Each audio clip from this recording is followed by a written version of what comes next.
Okay? So, one of my favorite things to do was to make my privates retrieve a bottom sample from inside of the water buffalo. That was fun. Reason it was fun for me, most people, you might think that hey, I'll do that anyway, especially on a hot day. Yeah, we were at Fort Drum, and I preferred to do it in the winter. It was a good time. It's a good time. Garrett, any examples? I prefer to do it outdoors, but that's just me. Oh, I'm sorry. That's not what you're talking about? CID. Yep. Now we know the system's really fucked. Okay, yep, keep going.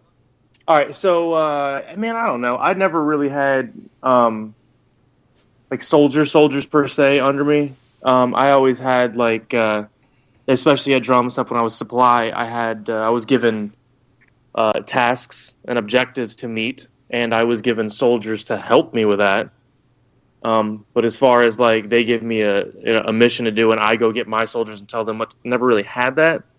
But I did love fucking with some new guys coming in. I had one of them actually find me a vehicle exhaust sample. I was actually pretty impressed with that. I told him to find me a vehicle exhaust sample for, a truck with the bumper number or whatever. This is when I was in Virginia. And Fort Lee? I'll give it to him. He couldn't find any paperwork on it, obviously, because we all know that doesn't fucking exist. But he ended up getting a fucking one of those big, tall, fucking black trash bags. Taped it around the exhaust pipe of a fucking 5-ton. Turned the 5-ton on until it filled up said bag. Tied the bag off and brought it to me.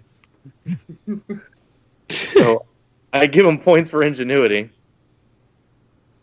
But that's, I like fucking with them like that. Finding chem light batteries, grid squares, all that good shit. Go find me a pricky 7 form. That kind of shit. Well, dude, I preferred, chem light batteries, grid squares. I actually once convinced a kid that he could earn his jump wings by parachuting from the 3rd floor of the barracks window with just his poncho. Jesus. There was snow down. It was all right. He wasn't hurt.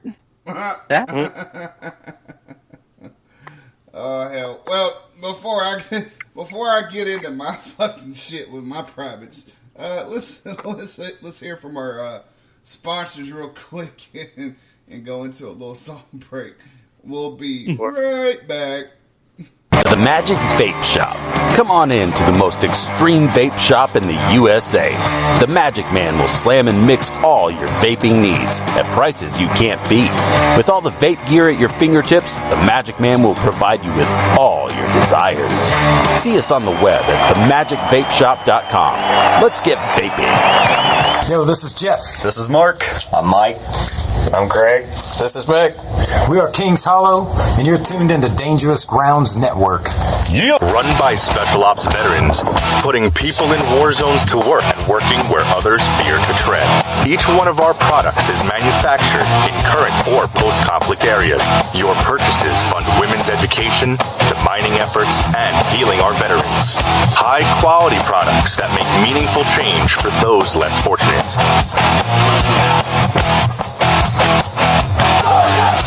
What America will be for the world moving forward. This is Sam from Madison Rising, and you're listening to Dangerous Grounds Network. Branded Warriors Inc., the original tattoo therapy program in America. Big Country and his band of warriors will take care of all America's heroes, with one drop of ink at a time. Go to bwitattoos.org to fill out your application and send it to bwitattoos@yahoo.com.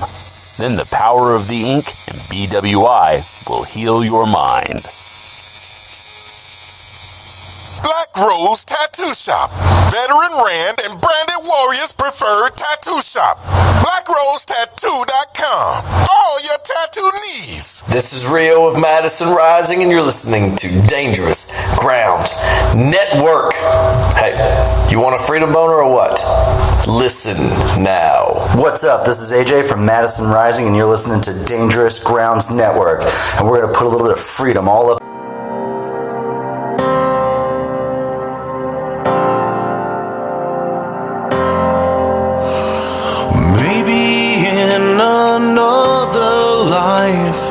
I could find you there, pulled away before your time. I can't deal, it's so unfair, and it feels like heaven so far away. And it feels like the world has grown cold now that you've gone away.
And we're back.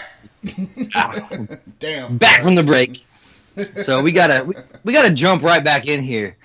Now, country, we were right there. We were discussing a very, very important topic, which is dumb shit you made your privates do. Now, I'm just curious, Sergeant, what did you make your privates do?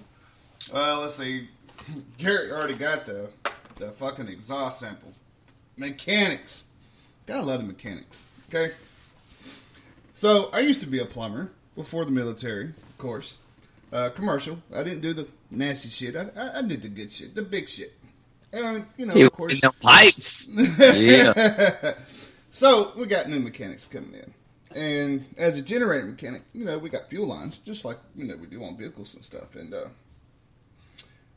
I told one of them I needed a pipe extender. And he's like, Roger that, son. He goes to the fucking tool room, comes back a half an hour later. So what does it look like? I'm just sitting here trying my best not to laugh.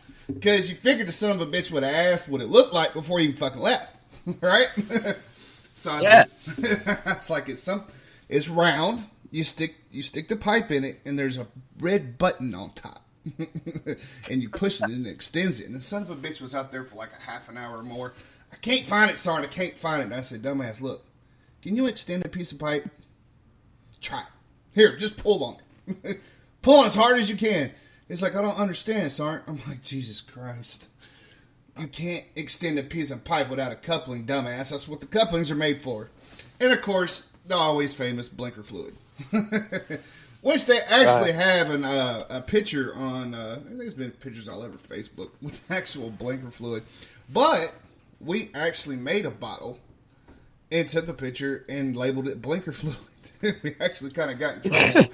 What the safety guys on post it would come through and do all the the safety inspections of the motor pool and stuff, and it's like, what's in here? It's just straight water. I swear to God, I'll drink it myself. But they would actually get the bottle and they would go like, okay, where do I insert the blinker fluid at, Sergeant?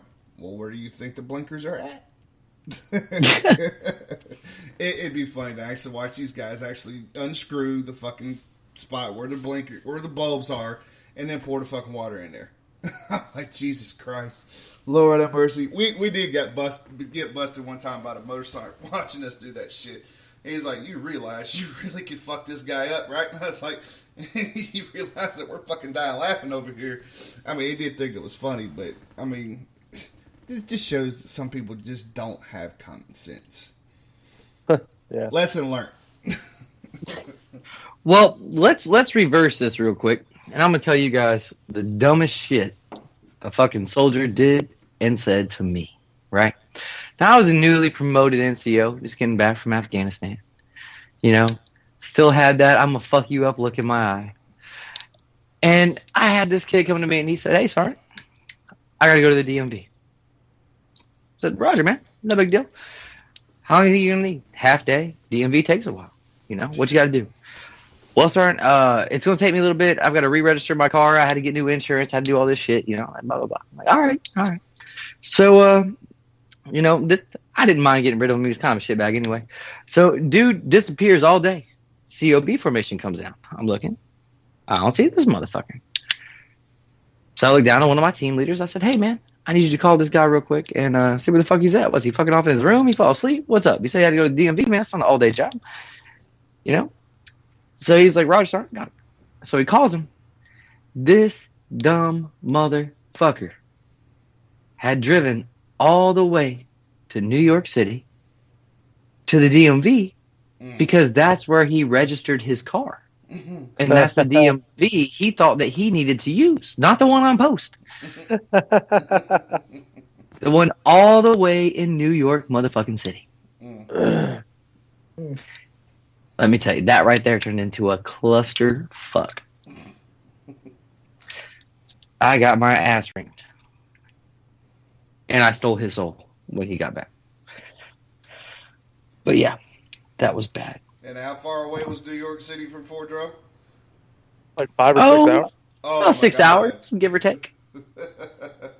Yeah. Did he know what he was doing, or was he that dumb? No, he was just that stupid.